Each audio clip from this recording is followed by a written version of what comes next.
नमस्कार भक्तों, स्वागत है आप सभी का हमारे चैनल भक्ति महोत्सव में। आज हम आपको रविवार व्रत की कथा सुनाएंगे, तो चलिए शुरू करते हैं। हिंदू धर्म में रविवार का दिन सूर्य देव को समर्पित माना जाता है। सूर्य देव बहुत ही कल्याणकारी है। सूर्य देव की पूजा और व्रत करने से प्राण ऊर्जा बढ़ती है, कष्ट दूर होते हैं और जीवन में खुशहाली आती है। आर्य वैदिक काल में सूर्य को ही सारे विश्व का कर्ता धर्ता मानते थे। हिंदू धर्म में प्राचीन काल से सूर्य की उपासना और उपवास की परंपरा चली आ रही है। धर्म शास्त्रों में सूर्य को ही संपूर्ण जगत की आत्मा तथा ब्रह्म के रूप में दर्शाया गया है। ज्योतिष शास्त्र में भी सूर्य का बहुत महत्व बताया गया है। चंद्र, मंगल और गुरु ग्रह सूर्य देव के मित्र माने गए हैं, वहीं शनि और शुक्र शत्रु माने गए हैं। ऐसे में जिन जातकों का सूर्य नीच का होता है, उन्हें रविवार व्रत करने से विशेष लाभ प्राप्त होता है। तो आइए अब हम आपको रविवार व्रत की पौराणिक कथा सुनाते हैं। प्राचीन काल में एक बुढ़िया रहती थी। वह नियमित रूप से रविवार का व्रत करती थी। रविवार के दिन सूर्योदय से पहले उठकर बुढ़िया स्नान आदि से निवृत्त होकर आंगन को गोबर से लीप कर स्वच्छ करती। उसके बाद सूर्य भगवान की पूजा करते हुए रविवार व्रत कथा सुनकर सूर्य भगवान का भोग लगाकर दिन में एक समय भोजन करती। सूर्य भगवान की अनुकंपा से बुढ़िया को किसी प्रकार की चिंता एवं कष्ट नहीं था। धीरे धीरे उसका घर धन धान्य से भर रहा था। उस बुढ़िया को सुखी होते देख उसकी पड़ोसन उससे जलने लगी। बुढ़िया ने कोई गाय नहीं पाल रखी थी, अतः वह अपनी पड़ोसन के आंगन में बंधी हुई गाय का गोबर लाती थी। पड़ोसन ने कुछ सोचकर अपनी गाय को घर के अंदर बांध दिया। रविवार को गोबर न मिलने से बुढ़िया अपना आंगन नहीं लीप सकी। आंगन न लीप पाने के कारण उस बुढ़िया ने सूर्य भगवान को भोग नहीं लगाया और उस दिन स्वयं भी भोजन नहीं किया। सूर्यास्त होने पर बुढ़िया भूखी प्यासी हो गई।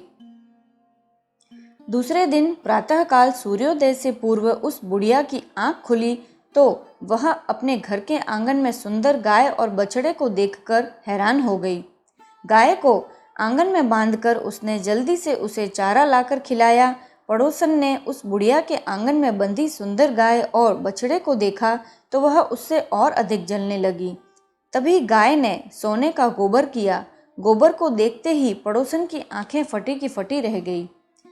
पड़ोसन ने उस बुढ़िया को आसपास न पाकर तुरंत उस गोबर को उठाया और अपने घर ले गई और अपनी गाय का गोबर वहां रख आई। सोने के गोबर से पड़ोसन कुछ ही दिनों में धनवान हो गई।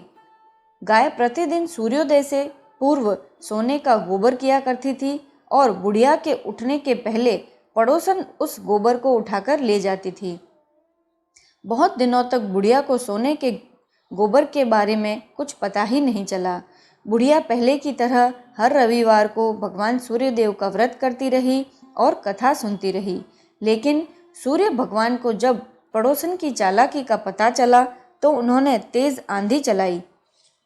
आंधी का प्रकोप देखकर बुढ़िया ने गाय को घर के भीतर अंदर बांध दिया। सुबह उठकर बुढ़िया ने सोने का गोबर देखा तो उसे बहुत आश्चर्य हुआ। उस दिन के बाद बुढ़िया गाय को घर के भीतर ही बांधने लगी। सोने के गोबर से बुढ़िया कुछ ही दिन में बहुत ही धनी हो गई।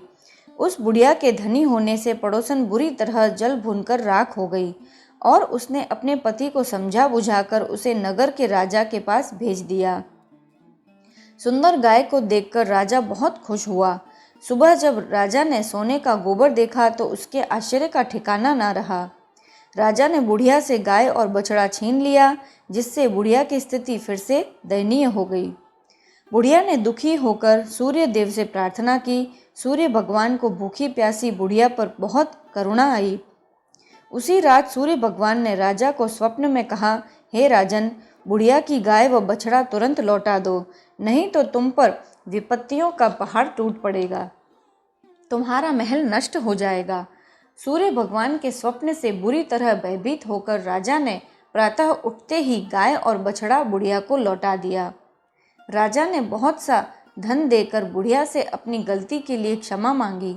राजा ने पड़ोसन और उसके पति को उनकी इस दुष्टता के लिए दंड दिया। फिर राजा ने पूरे राज्य में घोषणा कराई कि सभी स्त्री पुरुष रविवार का व्रत किया करेंगे। रविवार का व्रत करने से सभी लोगों के घर धन धान्य से भर गए। राज्य में चारों ओर खुशहाली छा गई।